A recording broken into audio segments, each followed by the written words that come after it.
اليوتيوب، بس ما أنا موجودة الأغنية اللي انحذفت اللي عليها الكليب.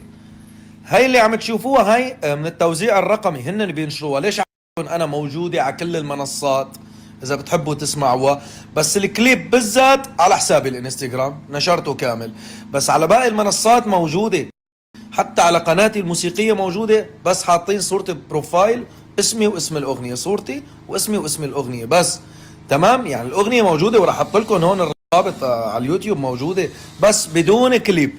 يعني أنا ما عم بعرف شو استفادوا من هذا الموضوع.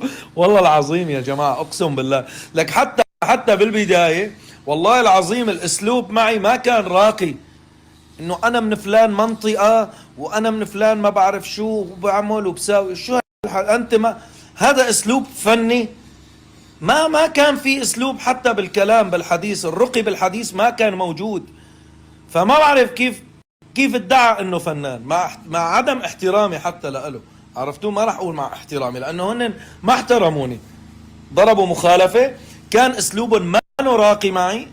وبالاضافه لانه استرد، يعني شوفوا شلون الخوف طلعوا مشان ما يتلاحقوا قانونيا. والله اذا اثبتت انا انه هاي الاغنيه لإلي وما لهم فيها شيء، والله راح الاحقهم قانونيا، مو في اليوتيوب، لا بالقضاء على الارض هون. عرفتوا كيف؟ ويسالوا عني وبيعرفوا. ويعني راح استرد الصوتيات اللي باعتهم عم يهدد فيهم، كلهم استردهم. اسلوب كتير كتير مستفز والله العظيم. ست راسي، وين المشكلة؟ لا تزعلوا ولا تحزنوا، الألم ما وقف، بنكتب أحلى.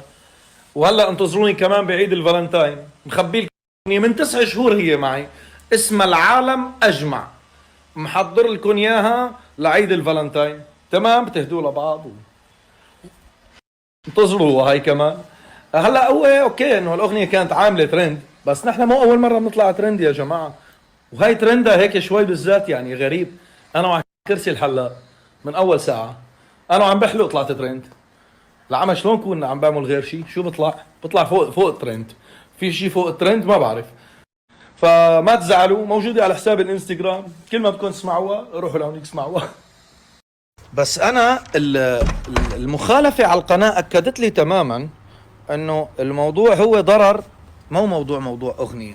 لانه اليوتيوب اليوم انا اذا لي حق مع شخص باخذ بس حقي، يعني طلبي. انا مثلا اخذ لي شيء بجيبه، بس انتهى الموضوع. بس ليش لضره؟ تمام. هن لا، بيعطيك خيارين اليوتيوب، بيقول لك مع مخالفه بدك انذار للقناه، ولا فقط بدك تسحب العمل. اليوتيوب منصه جدا راقيه. فانت هون بتختار. فما زال بده ياخذ، يعني الاغنيه حذفها وضربني مخالفه، يعني اجت مخالفه على القناه. فمعناتها هدول الجماعه مشكلتهم يعني انه طلبوا رقم وما اعطيتهم اياه، فنحن هيك راح نعمل. وهلا اذا بدك نسحب لك المخالفه، ادفع لنا الرقم اللي طلبناه. على كل المخالفه 3 شهور بتروح لحالها. اذا انا عم بحسب اسوأ الامور ما في مشكله، وقلت لكم والله وتروح القناه كلها. هلا بانشئ قناه وبوصله كمان. تمام، الحمد لله في عالم بتحبنا وعالم سميعه وزويقه، فوين ما رحت راح يبحثوا عنك ويعرفوا وين